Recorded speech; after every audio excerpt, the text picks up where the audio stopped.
বন্ডের অপব্যবহারকারীদের বন্দরে বিশেষ সুবিধা না দিয়ে তাদের দৃশ্যমান শাস্তি দেওয়ার দাবি জানিয়েছেন ব্যবসায়ীরা।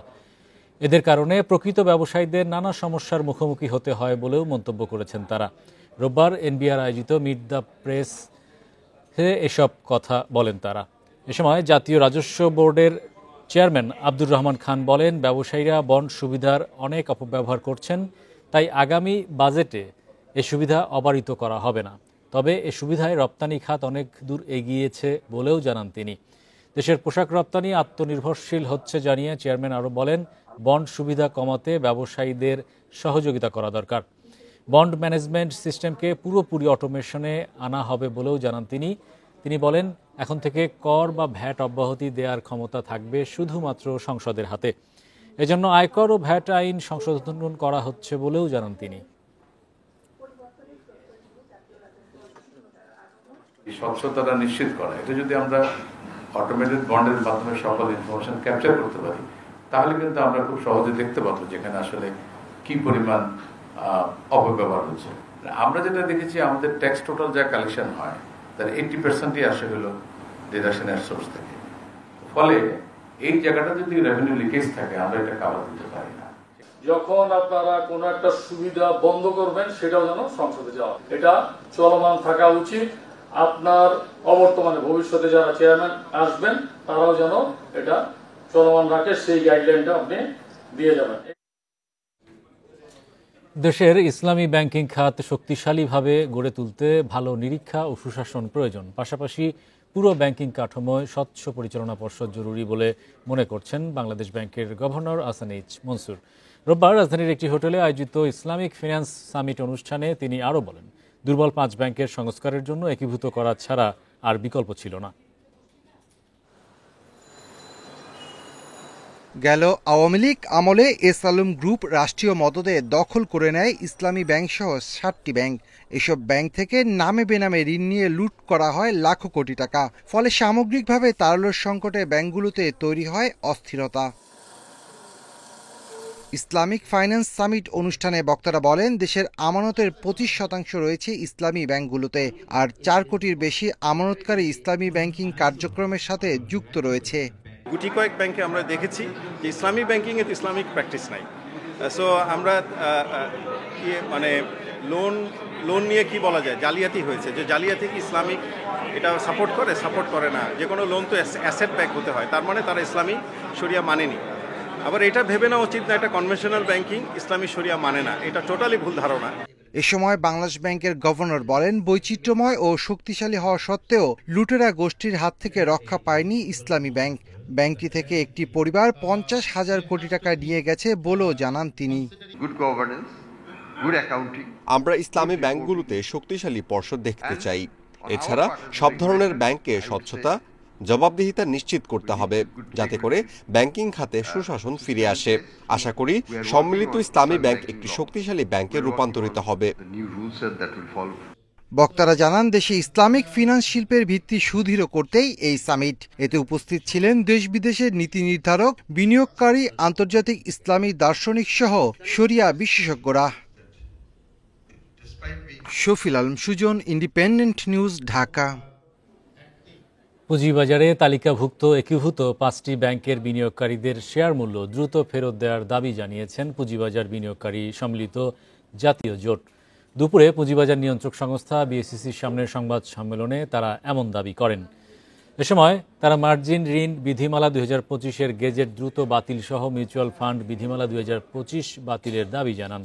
এ সময় তারা শেয়ার বাজার ধ্বংসের জন্য বিএসইসি চেয়ারম্যান খন্দকার রাশেদ মাকসুদকে দায়ী করে দ্রুত অপসারণের দাবি করেন। তারা বলেন, বিনিয়োগকারীদের স্বার্থ সংরক্ষণ না করার কারণে এবং পুঁজিবাজার উন্নয়নে ব্যর্থতার দায় পুরো কমিশনকেই নিতে হবে। বিনিয়োগকারীদের দাবি, পুঁজিবাজারের স্থিতিশীল না হওয়া পর্যন্ত শেয়ার বাজারের লেনদেন স্থগিত রাখতে হবে। পুঁজিবাজারে আমাদের 10টি সংগঠন রয়েছে এবং উনি যমুনায় মে মাসে নিয়ে একটা আলোচনায় বসেছিলেন, 5টা পদক্ষেপ দিয়েছিলেন। তার ফলাফল কি? তার ফলাফল এই যে 1,30,000 কোটি বাজার থেকে গত সপ্তাহে 16,491 কোটি টাকা সম্ভবত, এই পরিমাণ টাকা এক সপ্তাহে মূলধন নাই হয়ে যায়। গত 6 বছরে 12 লাখ শিশু নতুন করে শিশু শ্রমের ঝুঁকিতে পড়েছে। সেই সঙ্গে গত কয়েক বছর বাল্যবিবাহের হারও বাড়ছে। বিবিএস-এর সবশেষ জরিপে এসব তথ্য মিলেছে। বিশেষজ্ঞরা বলছেন, সূচকের নেতিবাচক অবস্থার জন্য দারিদ্র্যের হার বেড়ে যাওয়া মূল কারণ। এমন অবস্থায় সামাজিক নিরাপত্তা খাতে বরাদ্দ বাড়ানো, ব্যবসা বাণিজ্যে গতিশীল করার বিষয়ে বিশেষ জোর দিচ্ছেন তারা। 2019 সালে দেশে 5 থেকে 17 বছর বয়সী প্রায় 7 % শিশু কর্মে নিয়োজিত ছিল, যা এখন 9 ছাড়িয়েছে। এতে 12 লাখ নতুন শিশু শ্রমের ঝুঁকিতে পড়েছে। 86% শিশু সহিংস আচরণের শিকার হচ্ছেন। খাদ্য ও পরিবেশ দূষণের প্রভাবে 10 জনে 4 জন শিশুর রক্তে মাত্রাতিরিক্ত সীসার উপস্থিতি মিলেছে। ঢাকায় সর্বোচ্চ যা 65%। রোববার বাংলাদেশ টিন মৈত্রী সম্মেলন কেন্দ্রে মাল্টিপল ইন্ডিকেটর ক্লাস্টার সার্ভের প্রাথমিক তথ্য প্রকাশের অনুষ্ঠানে জানানো হয়, গত 6 বছরে বাংলাদেশে বাল্যবিবাহের হার 51% থেকে কমে 47% নামলেও গত কয়েক বছরে সেই প্রবণতা বেড়েছে। শিশু শ্রম বেড়ে গেছে, এটা কিন্তু একটা চিন্তার বিষয়। শিশু শ্রম কেন বাড়ল? কারণ পরিবার পর্যায়ে এক ধরনের অর্থনৈতিক সংকট তৈরি হয়েছে, যার জন্য এদিকে ঝুঁকতে হচ্ছে। কোভিড পরবর্তী সময়ে বেশ কিছু কিন্তু চিন্তার কারণ বেরিয়ে গেছে। একই সাথে কিন্তু টিএফআর, যে ফার্টিলিটি রেটটা বেড়ে গেল, অনেকদিন স্থবির ছিল, বেড়ে গেছে। বিবিএস-এর জরিপ বলছে, কম ওজনের শিশু জন্মহার ও মায়েদের রক্ত স্বল্পতা বাড়ছে। দেশের 51% সন্তান জন্ম হয় অস্ত্রোপচারের মাধ্যমে। শিশু সুরক্ষায় প্রাথমিক স্বাস্থ্যসেবার পদ্ধতিগত উন্নয়নে ব্যবস্থা নেয়ার তাগিদ দিচ্ছেন গবেষকরা। সোশ্যাল প্রোটেকশনটাকে উন্নত করতে হবে। সবচেয়ে বেশি হচ্ছে অর্থনীতির চাকা আরও যেন বেগবান হয়, তার জন্য উদ্যোক্তা শ্রেণীর সাথে আলোচনা আরও করা দরকার, এটা একটা। দ্বিতীয় হচ্ছে স্বাস্থ্য ব্যবস্থার সার্বিক একটা পার্টিকুলার ডেলিভারি। এখানে আরেকটা স্বাস্থ্য কমিশন রিপোর্টের প্রয়োজন নাই, ওখানে অলরেডি হয়েছে, অনেক কিছু বলা আছে। বিশেষ করে প্রাথমিক স্বাস্থ্য সেবাকে ঢেলে সাজানো। বিবিএস-এর জরিপে জানা যায়, প্রাথমিক বিদ্যালয়ে শিশু ভর্তির হার বাড়লেও অনেকেই মৌলিক দক্ষতা অর্জন ছাড়াই শিক্ষা জীবন শেষ করছে। আর সারা দেশে 10 কোটির বেশি মানুষ নিরাপদ পানির অভাবে রয়েছে। Hari Saha, independent News, Dhaka. সচল হতে যাচ্ছে বেক্সিমকো টেক্সটাইলের কার্যক্রম। চলতি মাসেই জনতা ব্যাংক ও জাপান ভিত্তিক প্রতিষ্ঠান রিভাইভালের সাথে ত্রিপাক্ষিক চুক্তি সই হবে বলে এক বিজ্ঞপ্তিতে জানিয়েছে প্রতিষ্ঠানটি। এর ফলে 25,000-এর বেশি শ্রমিক আবারও কাজে ফেরার সুযোগ পাবে বলেও জানানো হয়, যা সাম্প্রতিক সময়ের সবচেয়ে বড় কর্মসংস্থান পুনরুদ্ধারের উদ্যোগ। বিজ্ঞপ্তিতে বলা হয়, প্রবাসী বাংলাদেশিদের প্রতিষ্ঠিত যুক্তরাষ্ট্রভিত্তিক কোম্পানি ইকোমিলি ও এই প্রকল্পে প্রায় $2 কোটি বিনিয়োগ করবে, যা পরে $10 কোটি পর্যন্ত হতে পারে। এদিকে লক্ষ্যমাত্রা অনুযায়ী আসছে ডিসেম্বর থেকেই উৎপাদন শুরু হলে 2027 সালের মধ্যে বছরে $500 কোটি মুনাফা অর্জন সম্ভব হবে বলে আশা করছে রিভাইভাল। বাংলাদেশ সরকার এই চুক্তি প্রক্রিয়ায় মধ্যস্থতা করছে। যুক্তরাষ্ট্র থেকে 60,875 টন গম নিয়ে আরও একটি জাহাজ মোংলা বন্দরের বহির্নোঙরে পৌঁছেছে। এটি আমদানি করা গমের তৃতীয় চালান। শনিবার খাদ্য মন্ত্রণালয়ের বিজ্ঞপ্তিতে এমন তথ্য জানানো হয়। এরই মধ্যে জাহাজে রক্ষিত গমের নমুনা পরীক্ষার কার্যক্রম শুরু হয়েছে। নমুনা পরীক্ষা শেষে দ্রুত গম খালাসের প্রয়োজনীয় ব্যবস্থা নেওয়া হয়েছে বলে জানিয়েছে খাদ্য মন্ত্রণালয়। এখন পর্যন্ত G2G ভিত্তিতে যুক্তরাষ্ট্র থেকে 3টি চালানে মোট 1,78,636 টন গম আমদানি করা হয়েছে। এই চুক্তির আওতায় মোট 4,40,000 মেট্রিক টন গম আমদানি করা হবে। গেল 25 অক্টোবর 56,959 টন গম নিয়ে দেশে প্রথম চালান পৌঁছায়।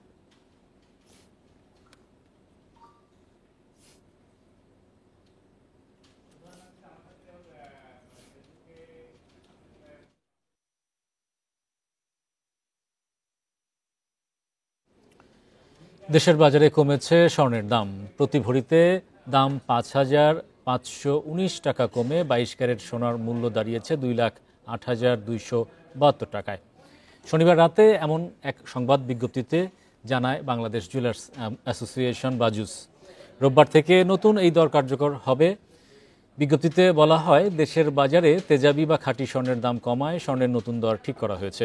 নতুন দামে 21 ক্যারেটের দাম প্রতি ভরিতে 1,98,801 টাকা, 18 ক্যারেটের স্বর্ণের ভরি 1,70,399 টাকা, সনাতনী পদ্ধতির সোনা বিক্রি হচ্ছে 1,41,718 টাকা দরে। টানা 4 দফা বাড়ার পর স্বর্ণে দাম কমেছে। এদিকে অপরিবর্তিত আছে রূপার দাম। 22 ক্যারেটের রূপার ভরি 4,246 টাকা, 21 ক্যারেটের রূপার ভরি 4,047 টাকা এবং 18 ক্যারেটের ভরি 3,476 টাকা নির্ধারণ করা হয়। এক বছর আগেই 200 শয্যা বিশিষ্ট খুলনা বিভাগীয় শিশু হাসপাতালের অবকাঠামো নির্মাণ কাজ শেষ হয়েছে, কিন্তু এখনও চালু হয়নি। নিরাপত্তায় প্রয়োজনীয় ব্যবস্থা না থাকায় বুঝে নিচ্ছে না সিভিল সার্জনের কার্যালয়। অপরদিকে গণপূর্ত অধিদপ্তর বলছে প্রকল্পের আওতায় হাসপাতাল ব্যবহারের জন্য সব কাজ সম্পন্ন হয়েছে, তবে বাজেট না থাকায় বাকি কাজ শেষ করা যাচ্ছে না। খুলনায় 200 শয্যার বিভাগীয় শিশু হাসপাতাল নির্মাণ প্রকল্প একনেকে অনুমোদন পায় 2017 সালে। প্রথম ধাপে ব্যয় ধরা হয় 114 কোটি টাকা। 2023 সালে জুন পর্যন্ত মেয়াদ হলেও নির্মাণ কাজ শেষ হয় পরের বছর জুনে। এরপর 1 বছর পেরিয়ে গেলেও এখনও সেই ভবন হস্তান্তর হয়নি। সিভিল সার্জনের কার্যালয় বলছে, সীমানা প্রাচীর, প্রধান গেট এবং প্রয়োজনীয় নিরাপত্তা ব্যবস্থা না থাকায় হাসপাতালের ভবন বুঝে নিতে পারছেন না তারা। সীমানা প্রাচীর, মেইন গেট নির্মাণ এবং সিকিউরিটির ব্যবস্থা হবে, তখন আমরা ভবনটি আমরা বুঝে নিতে পারবো এবং এর পরবর্তীতে স্বাস্থ্য মন্ত্রণালয় আমাদেরকে এখানে লোকবল নিয়োগ দিবে। লজিস্টিক সাপোর্টগুলো দিলেই আমরা শিশু হাসপাতাল পূর্ণতম কাজ করার প্রক্রিয়া করব বলে আমরা আশা করি। এদিকে গণপূর্ত অধিদপ্তর বলছে, প্রকল্পের আওতায় সব কাজ শেষ। ভবন হস্তান্তরের জন্য দেয়া হয়েছে একাধিক চিঠিও। বাউন্ডারি ওয়াল এবং গেট নির্মাণ করার জন্য 5th অপিতে প্রস্তাবনা ছিল। গণপ্রজাতন্ত্রী বাংলাদেশ সরকার 5th অপির প্রকল্পটা আপাতত বন্ধ রেখেছেন। পরবর্তীতে এই বাকি অংশটুকু বাউন্ডারি ওয়াল এবং গেটটা অন্য প্রকল্পের মাধ্যমে অন্তর্ভুক্ত থাকলেও কাজটি বাস্তবায়ন করা সম্ভব হবে।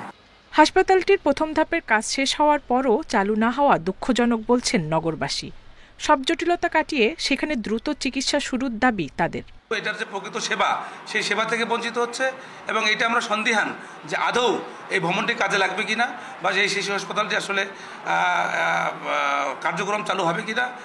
আমরা চাই যে দ্রুত সময়ের মধ্যে এর কার্যক্রম শুরু হোক।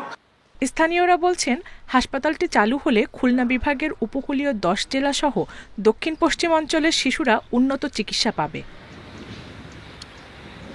Independent news. খুচরা সার বিক্রেতাদের বহাল রাখা ও টিও লাইসেন্সের দাবিতে ঝিনাইদহে মানববন্ধন ও বিক্ষোভ কর্মসূচি পালিত হয়েছে। রোববার সকালে হরিণাকুণ্ডু উপজেলা মোড়ে এমন কর্মসূচির আয়োজন করে খুচরা সার বিক্রেতা অ্যাসোসিয়েশন অব বাংলাদেশ। এতে ব্যানার ফেস্টুন নিয়ে উপজেলার বিভিন্ন এলাকায় খুচরা সার বিক্রেতারা অংশ নেন।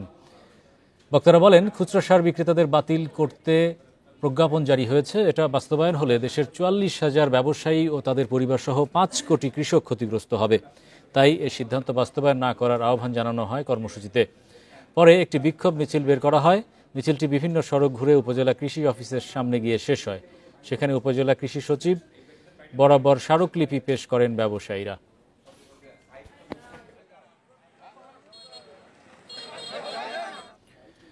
সাবমেরিন কেবল ক্ষতিগ্রস্ত হওয়ায় প্রায় 1 বছর ধরে অন্ধকারে ফরিদপুরের সদরপুরের নারিকেলবাড়িয়া ও চর নাছিরপুর ইউনিয়নের মানুষ। একদিকে বিদ্যুৎ না থাকায় ভোগান্তিতে শিক্ষার্থীরা, অন্যদিকে ব্যবসায়ী ও সাধারণ মানুষও ভোগান্তিতে পড়েছেন। দীর্ঘদিন অব্যবহৃত থাকায় নষ্ট হচ্ছে যন্ত্রপাতিও। দুর্গম চরের বাসিন্দাদের মোবাইল চার্জ দিতেও পাড়ি দিতে হচ্ছে পদ্মা। সদরপুর উপজেলার নারকেলবাড়িয়া ইউনিয়ন যেন পদ্মা নদীর মাঝে বিচ্ছিন্ন ভূখণ্ড। স্বাধীনতার 50 বছর পর 2021 সালে সাবমেরিন কেবলের মাধ্যমে প্রথমবারের মতো সেখানে পৌঁছায় বিদ্যুৎ। অবহেলিত চরাঞ্চলের মানুষের জীবনে যুক্ত হয় টিভি, ফ্রিজ, ফ্যান, মোটর সহ আধুনিক সরঞ্জাম। পদ্মার তলদেশ দিয়ে কেবলের মাধ্যমে দুর্গম চরে বিদ্যুতের সংযোগ দেওয়া হয়। তবে কেবল কাটা পড়ায় 1 বছর ধরে আবারও অন্ধকারে সেখানকার মানুষ। এই বিশাল সমস্যা মানে ওখানে চর এলাকা একবার পাইছিলাম, ওখানে আমরা ফ্রিজ কিনছি, ওই টিভি কিনছি, ওখানে আমাকে সমস্যা। পড়ালেখার দিক দিয়ে বেকার ঘটে। আগে ফ্যানের বাতাস খেতে পারতো বা ওরকম সুযোগ সুবিধা ছিল সবকিছুই। এখন মানে ওটা থেকে বঞ্চিত আমরা। 1 বছর পার হয়ে গেছে, কিন্তু এখন আমাদের বিদ্যুৎটা তারা দিতেছে না। তারা আমাদের আমরা তাদের কাছে গেলে বা ফোন করলে তারা আমাদের একই কথা বলে, কিছুদিনের মধ্যেই আমাদের বিদ্যুৎ আসবে, কিন্তু এখনো আমাদের সমাধান হয়নি। ঊর্ধ্বতন কর্মকর্তা সহ পল্লী বিদ্যুতের কর্মকর্তাদের বারবার জানিয়েও সমাধান মেলেনি, বলেন উপজেলা নির্বাহী কর্মকর্তা। আমরা ঊর্ধ্বতন কর্তৃপক্ষের সাথে এ পর্যন্ত অনেকবার যোগাযোগ করেছি, চিঠি দিয়েছি। পল্লী বিদ্যুতের যারা কর্তৃপক্ষ আছে তাদেরকে পত্র মারফত জানিয়েছি। তারা বারবারই বলেছে যে এখানে তারা বিদ্যুতের ব্যবস্থা করবে। পদ্মায় উত্তাল ঢেউ ও পানি বেশি থাকলে কাজ করা ঝুঁকিপূর্ণ উল্লেখ করে শীত মৌসুমে ত্রুটি মেরামতের আশ্বাস পল্লী বিদ্যুৎ কর্মকর্তাদের। সমস্ত উত্তাল ঢেউয়ের জন্য এটা টিকা যাচ্ছে না, আর ওদিকে নেভিগেশন রুট বিভিন্ন ট্রলার করে আর তার যায়। এখন অপেক্ষা আছে কখন এটা পানিটা শুকাবে, ঢেউ কমবে, তখন ঠিকাদারকে এই শীতের মৌসুমে আবার কাজটা শুরু ধরা হবে। নারকেলবাড়িয়ার 9টি ও চর নাসিরপুর ইউনিয়নে 2টি সহ মোট 11টি ওয়ার্ডে 15,000 মানুষের বসবাস। এর মধ্যে 2,000 পরিবার পেয়েছে বিদ্যুৎ সংযোগ। Independent news. গত 5 বছর ধরে বিকল চাঁদপুরের চর বাগাদি সেচ প্রকল্প। জোড়াতালি ও মেরামত করে 6টি পাম্পের 3টি দিয়ে চলছে সেচ কার্যক্রম। সেচ পাম্প বিকল হওয়ায় উৎপাদন ব্যাহতের শঙ্কায় চাষিরা। আগামী জানুয়ারির মধ্যে সেচ পাম্পগুলো সচল করার দাবি জানিয়েছেন তারা। চাঁদপুরে 1200 কিউসেক ক্ষমতা সম্পন্ন চর বাগাদি পাম্প হাউস। চাঁদপুর লক্ষ্মীপুরের 6 উপজেলার 32,000 হেক্টর ফসলি জমির পানির চাহিদার একমাত্র ভরসা এই পাম্প। এখানে 6টি পাম্পের মধ্যে 2টি বিকল, একটির মেরামত চলছে আর 3টি মাঝে মাঝে সচল থাকে। পাম্পগুলোর বিভিন্ন ধরনের সমস্যা থাকার কারণে আমরা সেচ এবং নিষ্কাশন কাজটা পরিপূর্ণভাবে করতে পারি না। তো কৃষকরা ঠিকমতো পানি পায় না, এই কারণে তারা বিভিন্ন ধরনের অভিযোগ নিয়ে আসে। এগুলি সমস্যা স্যার, যেমন এই বিয়ারিং যায়, শেফটের কাজ আছে, বিয়ারিং কাজ আছে, প্রিমিয়াম হয়, অনেক বেশ পুরানো জিনিস, এগুলো এখন জোড়াতালি দিয়ে চালানো হয়। বিয়ারিং জায়গা, সিল জায়গা, তারপরে প্যানেল বোর্ডের বিভিন্ন সমস্যা, মোটরের সমস্যা, আমরা ঠিক মতন পানি দিতে চালাইতে পারি না। এখন আমাদের নতুন পাম্পের দরকার। জানুয়ারি থেকে এপ্রিল পর্যন্ত উৎপাদিত ফসলের অন্যতম হচ্ছে ধান ও আলু। সেচ পাম্প বিকল হওয়ায় উৎপাদন ব্যাহতের শঙ্কায় চাষিরা। পানি যদি পাম্পে ঠিক মতো না দেয় তো রিচার্জ বন্ধ থাকে, পাম্প কিছু নষ্ট থাকে, কিছু ঠিক করে, কিছু দিয়ে কাজ করায়। ধান এই চাষিরা যে আরো নতুন একটা পাম্প হোক, আমরা এটাই চাই। পানি উন্নয়ন বোর্ড জানিয়েছে পাম্প পুনঃস্থাপন সহ আনুষঙ্গিক কাজের প্রকল্প প্রস্তাবনা মন্ত্রণালয়ে পাঠানো হয়। অন্যদিকে দ্রুত পাম্পগুলোর সংস্কারে চিঠি দিয়েছে জেলা প্রশাসন। আমরা একটা প্রকল্প এগুলো চেঞ্জ করার জন্য প্ল্যানিং কমিশন প্রেরণ করেছি। প্রকল্পের মোট প্রাকৃত ব্যয় 237 কোটি টাকা। প্রকল্প অনুমোদন হলে আমরা এগুলো চেঞ্জ করতে পারবো এবং সেচ প্রকল্পের সেচ ও নিষ্কাশন কার্যক্রম অনেকাংশ সুন্দরভাবে পরিচালনা করা সম্ভব হবে। আমরা চিঠি দিয়েছি যে ওই প্রকল্পটা পাশ হওয়ার আগে যেন তাদের নিজস্ব অর্থায়নে বা রাজস্বের খাত থেকে যেন এই পাম্পগুলোকে যেন একটু সংস্কার করা হয় এবং যে পাম্পগুলার সামান্য সংস্কার করলে তাদের সক্ষমতা বৃদ্ধি পাবে এবং আমাদের পানি উত্তোলনের হার বৃদ্ধি পাবে, সেই রকম যেন একটা তারা উদ্যোগ গ্রহণ করে। আর 1978 সালে 60 কিলোমিটারের বেড়িবাঁধের জন্য নির্মিত হয় চর বাগাদি সেচ প্রকল্প। Independent news.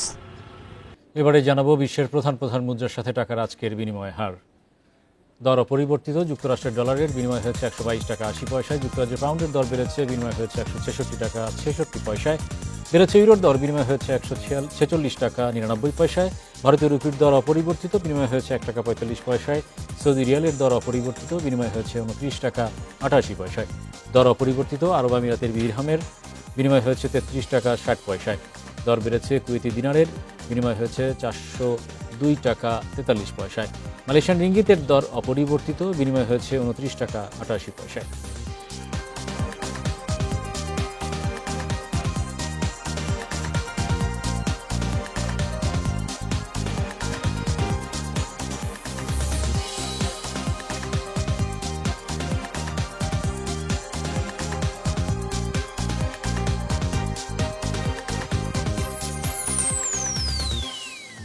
এই ছিল আজকের অর্থনীতি সারাদিনে। ইন্ডিপেন্ডেন্ট টেলিভিশনের সব খবর জানতে চোখ রাখুন ফেসবুক, ইউটিউব এবং এক্সে। আমন্ত্রণ আমাদের পরের আয়োজন।